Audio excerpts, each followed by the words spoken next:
when God bless Revolt, the original Revolt regime, when we were so hot and they came to us and they knew the concept was you guys want to own your own stuff, and they agreed to that.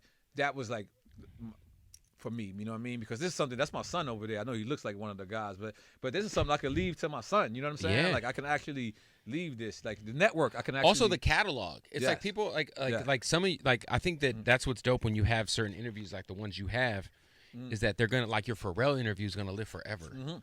You know what I'm saying? Like like these are interviews that are never gonna go anywhere. They're always gonna be historical timepieces that people are gonna be able to go back and listen to. And yo, I was in the building. Hold on, let me just, Go ahead. Just like the Bleak podcast, like we signed Bleak, but Bleak owns all his stuff. He owns the IP. He owns. I cannot own. What is the business model for you? It's pretty much production. Like we handle the production for him, and we handle the distribution. Right? Are you helping getting him with ad partners? Absolutely, not me personally, but the team is. You know what I Right. mean? That's not my forte, but yes, the team is. So essentially, and iHeart as well. iHeart is with it as well. It's iHeart is a part of that. so essentially, deal, yeah. you're saying, "Hey, Bleak, Yep. I'm gonna handle producing this whole shit. You just Yep. gotta show up, be Memphis Bleak." And he's doing it more than me now. Like he's Where's he filming it out of? he don't give a fuck.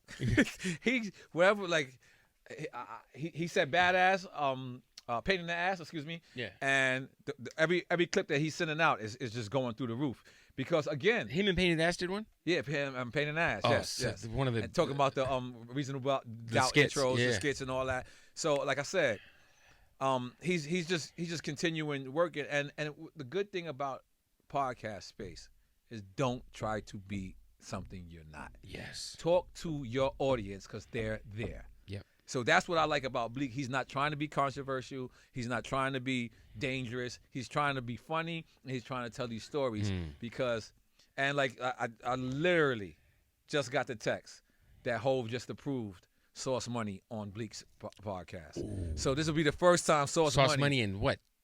I Ever? don't even know. Ever? I don't even know. And Ever? by the way, Sauce Money, there's a rumor that I got beef with you.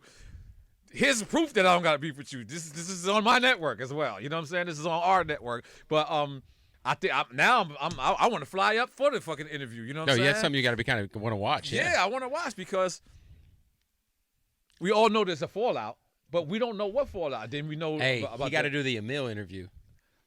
See, Bleak could do Where's that. she at? Yeah.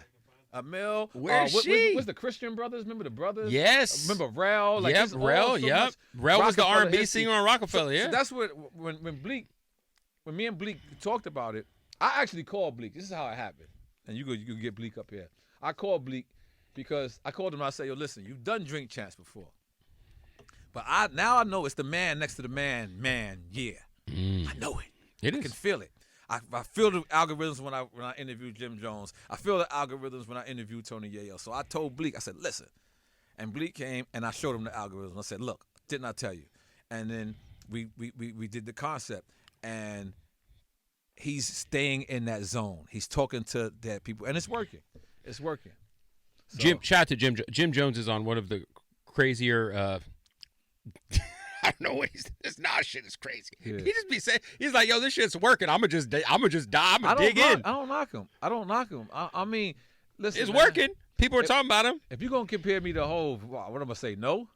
Yes. You want me to be like, nah, man, don't compare me to Hove. Compare me to Joey Badass. What the fuck? No, nigga, like you want to be compared to Hove. That's no shot. But you would never say, huh? You would never say though that you're better than Jay-Z. Would you ever say that? Like, no. He said bar for bar, put us in the booth. Nah, he didn't say that. He did. Nah, He didn't did. say that. He said that. He said that on the Shannon Sharp shit. Oh, okay. Yo, by You the way, would never say that's that. hilarious. Though, by the way, let me just tell you something. I'm gonna tell you something.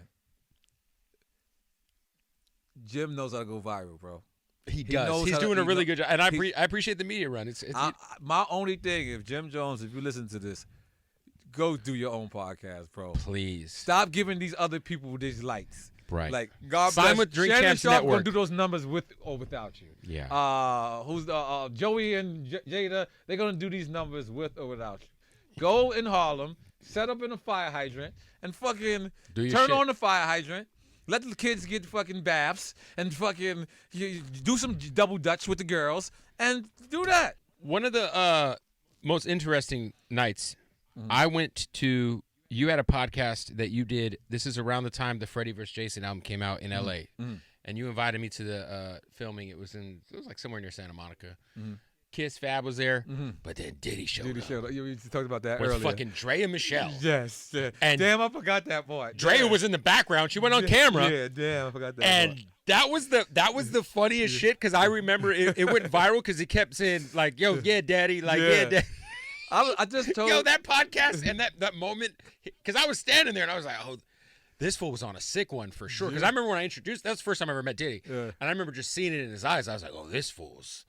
See, but this is what I just said, but this is really what happened. He had beef with Fab, like not beef, but Fab was drinking a different type of vodka. I don't know if you peeped it. Like if you look, that's why he said we don't party. He's talking about the actual vodka. Remember, Fab had Coco it was the Loso. party thing. Yeah, he had the Coco Loso. But do you party? But by the way, he didn't tell me that neither. Yeah. Like so when they start going off on their own, me and Kiss is looking at each other like, what the fuck is going on? Because we didn't know that they had like they little like secret kind of like beefs. But that's what it was. And I had a chance to edit that. I it was knew, too good. But I was like, fuck it. And you know what? My skin is thick, and I know I'm not like it's like somebody calling you dirty, right? Like you're a dirty dude. And you're like, my dude, I take 3 showers a day. It doesn't really bother you. Like if you know you're not dirty. You know you're not. You're not dirty. So I actually embraced it. I was just like, fuck it. It goes viral every fucking 2 weeks. It does. It goes viral for the wrong reasons. Yeah, because in retrospect now, people are like, yo, you remember when... Yup. Like he warned us. He warned us. But here's the deal. A seesaw, life is a seesaw. Yeah. You got to go up, but then you got to go down. But then you got to go up again. You got to just accept life. So sometimes you got to go down.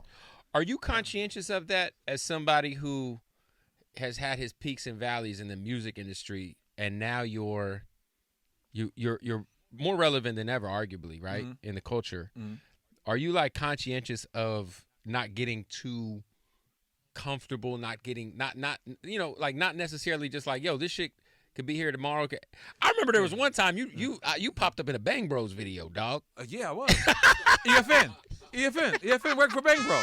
Yes. He did? Yes. I didn't know that. All of them did. This is everybody in Florida. Bro, I had the hack. You don't work for a porn company at some point. You're not really a Miamian. I had the hacked password, and I was like, fuck. Yeah. I did an interview. I had water in my hand, and something fell on me. I was like, wait a minute. I thought it was sperm. I was like, what the fuck? Yeah.